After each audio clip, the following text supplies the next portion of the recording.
Hello, my friends. So, excuse me while I take an unnecessarily long drink of water, and don't bother to edit it out.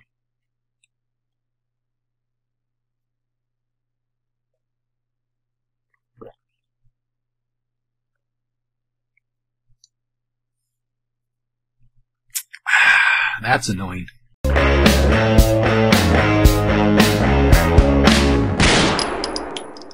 This is going to drive me nuts. This right here, you see how that's not exactly parallel with the top of the frame? It's going to drive me nuts. I just want you to know. The first thing I want to talk about is how awesome the pagan community is.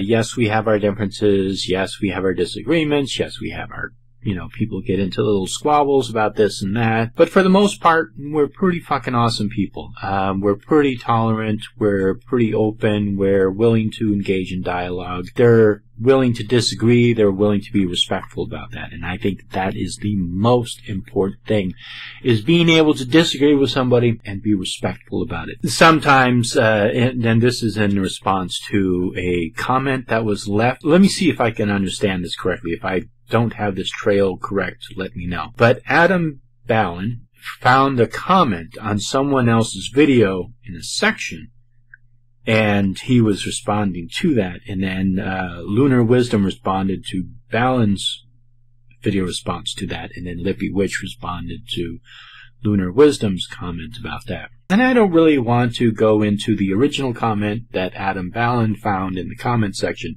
of his video. So this particular person who made this comment was saying that, was basically saying that their practice is more superior. And, this is kind of funny.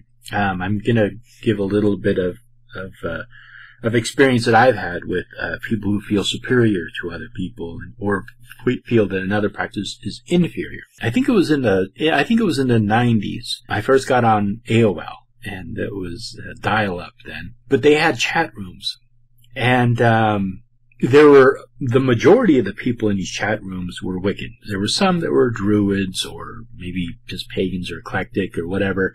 But for the most part, it was Wiccans. And there were a lot of people who were not Wiccan. They were not, quote-unquote, proper or initiated Wiccans. They just wanted to practice their own path, their own way, and they read books, and then they kind of developed their practice, and they were exploring what they enjoyed. And a lot of people were rather critical of them. There was some, not a lot, but there were some people who were taking this position of, well, if you're not an initiated witch, you're not a proper witch. It was the same kind of dynamic. This desire for a power dynamic of my practice is superior, yours is inferior.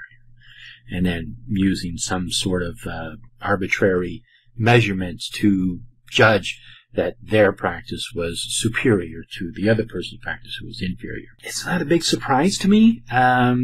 This particular person, I guess, was claiming that ceremonial magic was more superior to witchcraft or whatever. I don't really want to get into the quote, because I think it doesn't serve me very well to allow this person to have a voice on my channel, and I'm not going to do that. But I just want to address kind of like the overarching theme of that, and that is that anybody who feels that their practice is superior and another person's practice is inferior, there's whatever arbitrary judgment they're using, measurement, more ancient, more popular, more complex, whatever arbitrary scale they're using to make this measurement is made up. I mean, that's the best way that I can say it. It's arbitrary. I don't know of any objective way you can measure a person's practice against another person's practice.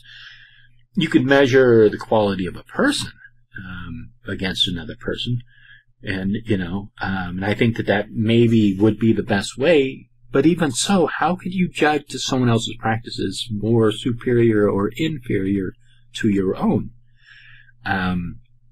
People who do this, people who get into a position of saying their practice is more superior than another person's practice, is feeling inferior themselves. They're feeling petty. They're feeling small. They're projecting onto you. That's what it is.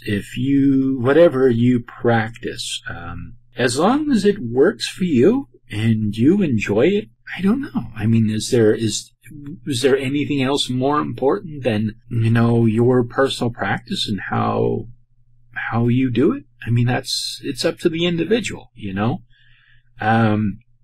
Trying to run around with a measuring stick and trying to judge people's practices, I don't know. That just seems like such a waste of time to me, and waste of energy. That's not really something that I want to do. It's just, I don't know. It doesn't make any sense to me. So people like this, just ignore them. Who cares? Let them complain, whatever, make their little point, and then, that's it. To the last point, and I promise this will be the last one, is that, the power of language.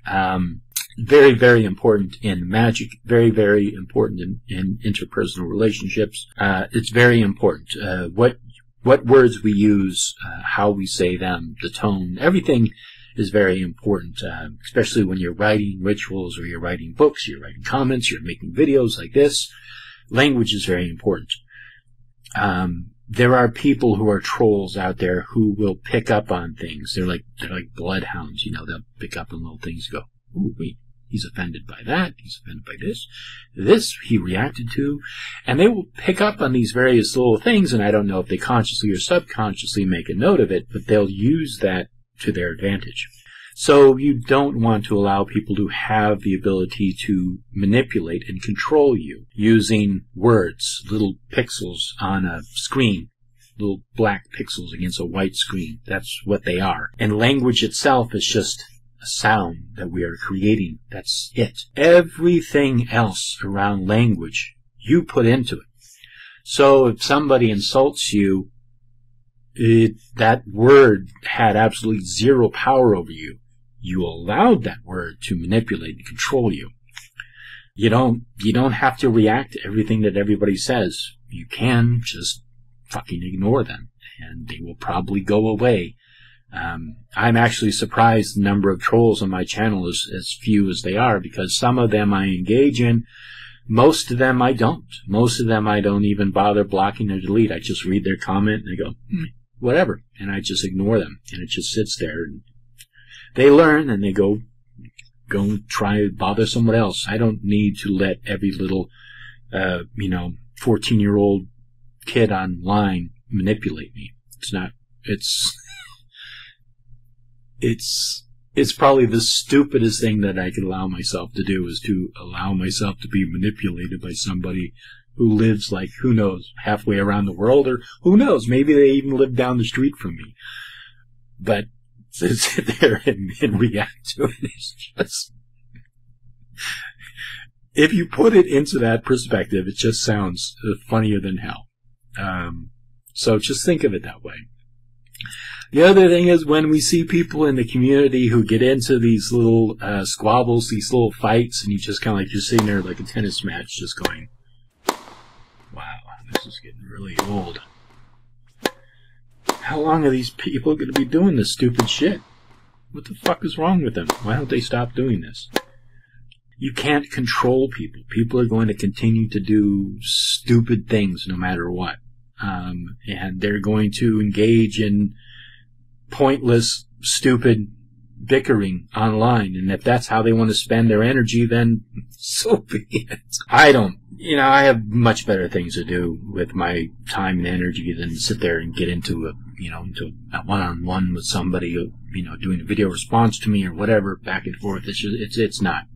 Obviously, people have done video responses to me, and I've done a reaction to them, but that's it. I say my piece, and that's it. And I move on, and I ignore them. If I am going to engage them and do anything at all, that's just it. Just say my piece and be done with it, and that's it. Write them off. So, yeah, I think that's pretty much about it.